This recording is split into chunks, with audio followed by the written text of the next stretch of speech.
Welcome, and thank you for tuning in. If you enjoy this video, we invite those of you who haven't yet done so, to like, comment, share, subscribe, and click the notification icon, to be notified when the next one is uploaded. We'd like to urge those of you who haven't yet done so, to sign our online petition for an inquiry into the BBC and Channel 4's coverage of Lewis Hamilton and Abu Dhabi. A link has been provided in the description. If you are on X, then please repost our tweet. Thank you. This is the final half of our series on the top 10 Lewis Hamilton haters that have since been trying to portray themselves as supporters following his arrival at Ferrari. They have been attacking him since the early days of his career, participated in gaslighting of the theft of his 8th title, did all they could to harangue him into retiring, and dismissed the transfer to Maranello as ego-driven romanticism with no title prospects. However, given that the prancing horse finished the 2024 season as serious title contenders, and Hamilton mania is all the rage, all his detractors are now turning themselves inside out, and throwing their fellow haters under the bus to get a ticket to ride the LHFX. In our previous video we mentioned in no particular order, Planet F1, GP Fans, Telegraph, ESPN and TheRace.com. In this video, we will start off with the Daily Mail, whose reporter Jonathan McEvoy is the self-styled biggest critic of Sir Lewis.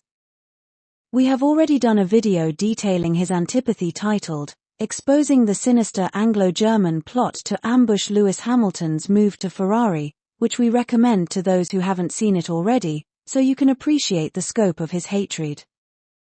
Now, on a personal note, we used to enjoy soaking up the anti-Lewis sentiments that the Daily Mail loved to elicit from its commenters, the way Maxipads love to gloat over our videos.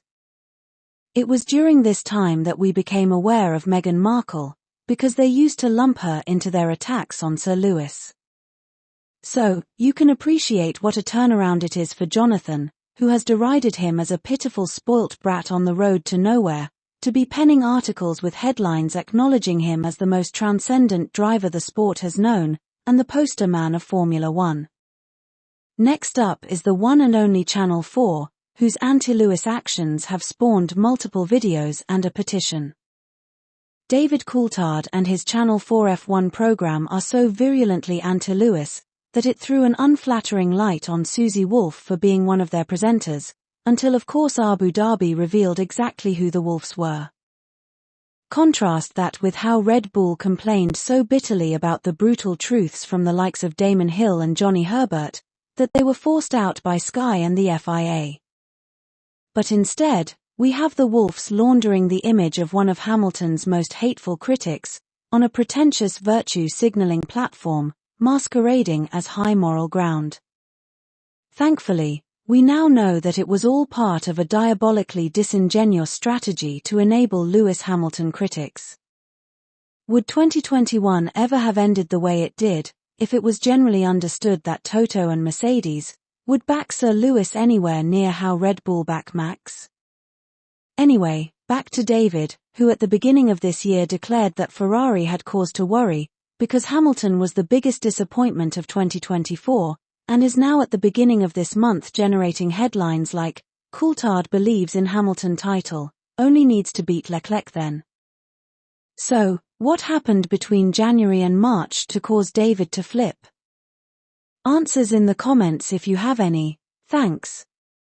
Of course, we have to follow David and Channel 4 with the BBC, who are the leading name in our petition.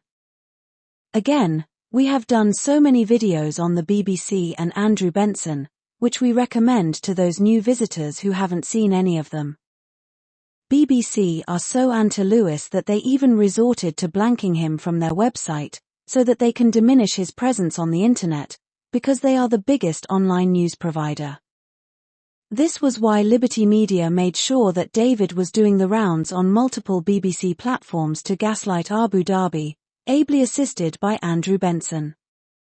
It is also clear from the BBC website that they are resistant to the Hamilton mania that is sweeping through the rest of the world. What we found was that the BBC was the only website where you cannot find any discussion or comment about Hamilton's chances of winning an eighth on his Ferrari debut. The BBC's reporting on Lewis Hamilton is in stark contrast to what we have already shown you is going on in the commercial sector, where all the other anti-Lewis media are scrambling to monetize Hamilton mania. Perhaps as a license fee-funded behemoth, the BBC don't need to concern themselves with such banal things as making money. However, despite all their deep-seated resentment, the BBC were minded to update an article from last year, with the pictures from his first day at Maranello and his first official racing suit. Their determination to downplay anything positive about Sir Lewis is so strong, that their coverage of any aspect of the Ferrari journey at all is seen by us as a significant turnaround. Closely following the BBC is of course their main co-conspirator, Sky, who at Frank's World 4000 rightly identified. Thanks for your contribution at Frank's World 4000, and we will shortly be revealing the king of the crop, if you haven't already guessed yet. Our regulars will be aware of the many videos that we have done on Sky, who as the official English language broadcaster, were of course at the forefront of walking back their live commentary during the earlier part of the critical safety car period, to gaslight the theft on live television. And we have also done many videos on how Martin Brundle was forced to walk back from doubting Sir Lewis's chances of winning an eighth at Ferrari, to declare that it was undoubted. Of course, unlike the publicly funded BBC, Sky are scrambling as fervently as any other commercial media outlet to monetize Hamilton mania and jump on the LHFX. Again, unlike the BBC, we are yet to come across a Sky presenter, or commentator, who hasn't talked up Sir Lewis's chances of winning his eighth on his Ferrari debut. It is very telling that the BBC can resist the peer pressure to celebrate Sir Lewis, but not the one to denigrate him or gaslight Abu Dhabi. Last and definitely top of the list is Liberty Media. Did you think of them at Frank's World 4000? The leaseholders of the broadcasting rights, who conduct themselves like owners, much to Ben Sulayem's annoyance. The ones who declared their intention to topple Sir Lewis before they bought F1, and proceeded to dethrone him by fraud, with the whole world watching, before ordering all the Western media to gaslight the injustice. Yes folks, they are the top of the pile. The ones who went to the darkest and hottest pit of Hades, to rid themselves of Sir Lewis at Mercedes, but can't seem to get enough of him now that he is at Ferrari. The ones who claimed he was too old and too dominant, who are now looking on him to win an eighth title to save Formula One from the darkness that they cast it into. Well, there you have it folks, those are our top 10 media, who have done everything they possibly could to undermine his legacy and force him out of the sport, only to turn around and present themselves as his supporters and well-wishers, just because he moved from Mercedes to Ferrari. Or, what other reason could there be? Forza Ferrari.